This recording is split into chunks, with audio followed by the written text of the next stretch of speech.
أعوذ بالله من الشيطان الرجيم. بسم الله الرحمن الرحيم. ومن أحسن قولا ممن دعا إلى الله وعمل صالحا وقال إنني من المسلمين. وقال النبي صلى الله تعالى عليه وسلم: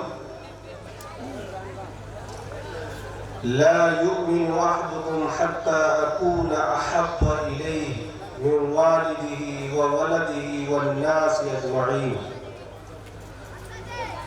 برادران اسلام،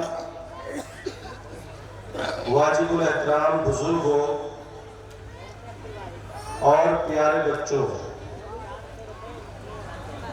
اللہ رب العالمین کا بے پناہ احسان عظیم ہے کہ اس نے اپنی توفیق سے مدرسہ عثمان بن عفان لتحفیظ القرآن کی مناسبت سے بھوجپور کی اس تاریخی سرزمین پر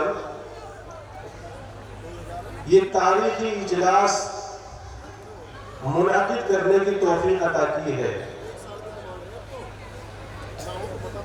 جب اللہ چاہتا ہے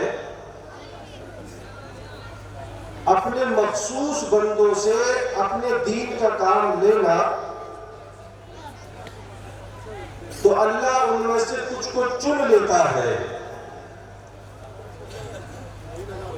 اور جن کا انتخاب اللہ تبارک و تعالیٰ کی جانب سے ہوتا ہے وہ سب مقبول ہوتے ہیں، معروف ہوتے ہیں، اللہ کے لیے اللہ سے راضی ہونے والے ہوتے ہیں، اللہ ان سے راضی ہو جاتا ہے۔ ایسے حالات میں کہ جب ساری دنیا کشمکش میں ہو، انتہائی پریشانی کے حالات ہوں، ہر ایک چہرے پر مشکلات کا احساس کا اظہار ہو رہا ہو، اگر آپ اللہ اور اس کے رسول کی باتیں سننے کے لیے یکجا ہوتے ہیں، اکٹھا ہوتے ہیں، تو یقیناً یہ بات آپ کے لیے مبارکبادی کی مستحق ہے۔ اس لیے میں سب سے پہلے تو آپ کو مبارکباد اس کے لیے دیتا ہوں کہ آپ اس اجلاس کو کامیاب بنانے کے لیے مختلف جگہوں سے یہاں تشریف لائے ہیں، اور بہت زیادہ مبارکباد مدرسے کے ذمہ داروں کو اس لیے دینا ضروری ہے کہ انہوں نے اس مدرسے کو جو کبھی بند پڑا ہوا تھا، یا یوں کہیے جس میں کبھی تعلیم کمزور تھی، آج اپنی محنت سے یہ ثابت کر دیا ہے کہ اگر محنت کی جائے تو اللہ تبارک و تعالیٰ کسی کی محنت کو رائگاں نہیں بھیجتا۔ اور انہوں نے 1 سال کی محنت کے بعد دوبارہ سے ایک عظیم الشان اجلاس منعقد کر کے آپ کو دکھایا ہے۔ اس میں حافظ اکبر صاحب، ان کے ساتھ ان کے تمام وہ اساتذہ جو مدرسے میں پڑھاتے ہیں، مدرسے کے صدر محترم اور وہ تمام معاونین اکرام جو اپنی محنت سے بغیر کوئی پرواہ کیے ہوئے صرف یہ سوچتے ہوئے کہ یہ مدرسہ ہمارا ہے، ہمارے بزرگوں کا ہے، یہ ہمارے اسلاف کی یادگار نشانی ہے، انہوں نے جو اس میں تعاون کیا ہے، آج اس کا رزلٹ یہ ہے کہ آج آپ کے گاؤں میں دوبارہ سے آپ اکٹھا ہونے کی توفیق اللہ نے بخشی ہے۔ عزیزوں، میں اس طرف تو نہیں جاؤں گا، حالات آپ کے سامنے ہیں۔ ایسے حالات میں اگر ہمیں اپنے دین کو بچانا ہے، دین کی حفاظت کرنی ہے، تو یاد رکھنا ہمیں مدارس کی حفاظت کرنی ہوگی۔ یہ مدارس یہ ہمارے دین کے قلعے ہیں، یہ ہمارے دین کی چھاؤنیاں ہیں. ان سے نکلنے والے علماء اللہ کے رسول کے وارث ہیں.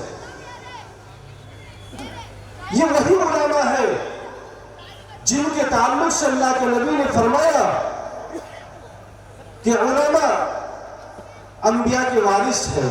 اور وارث کون ہوتا ہے؟ کون ہوتا ہے وارث؟ ایک باپ کا وارث اس کا بیٹا ہوتا ہے. تو جتنی ملکیت ہوتی ہے، باپ کی ساری ملکیت کا مالک اس کا بیٹا ہوتا ہے، کیونکہ وہ اس کا وارث ہے.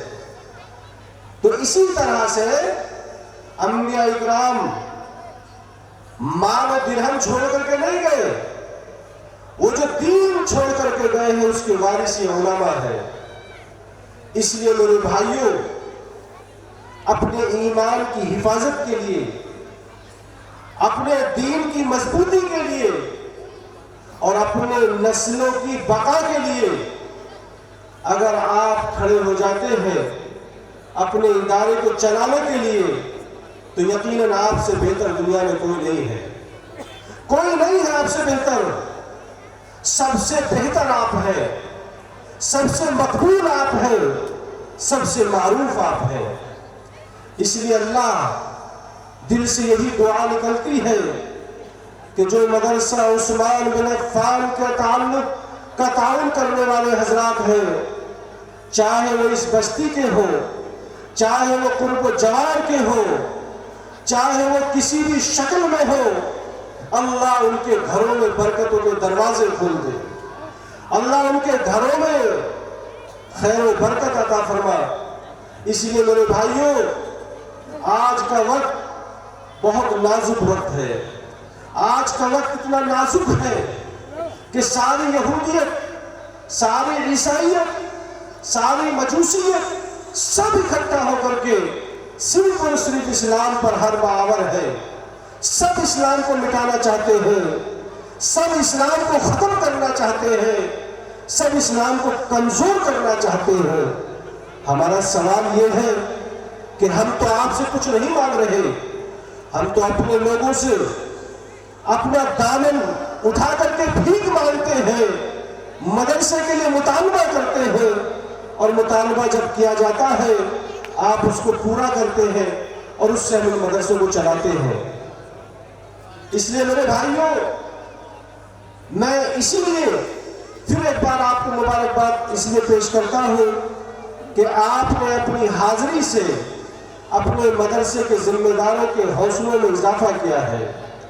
اللہ سے دعا کریں کہ اللہ اس اجلاس کو خوب ترقی عطا فرمائے، اور جس طرح سے پہلے اجلاس میں یہاں دل کھول کر کے آپ نے تعاون کیا تھا، آپ اس سال تمام حالات کو دیکھتے ہوئے اور یہ دیکھتے ہوئے کہ انسان کتنا مجبور اور مظلوم ہے، اس وقت مدارس کو کتنی ضرورت ہے، آپ اپنے اس مدرسے کا تعاون اسی طریقے سے کریں. حضرات گرامی، سب سے خوشی کی بات یہ ہے کہ آج آپ کے بیچ میں نہ صرف آپ کے علاقے سے بلکہ ہندوستان کی مختلف شہروں سے مختلف جمعیتوں کے ذمہ داروں نے یہاں شرکت کی ہے، جن کی تقریروں سے انشاءاللہ آپ مستفید ہوں گے. اس میں سر فہرست آج کا ہمارا یہ اجلاس ہندوستان کی مشہور و معروف جمعیت، مرکزی جمعیت اہل حدیث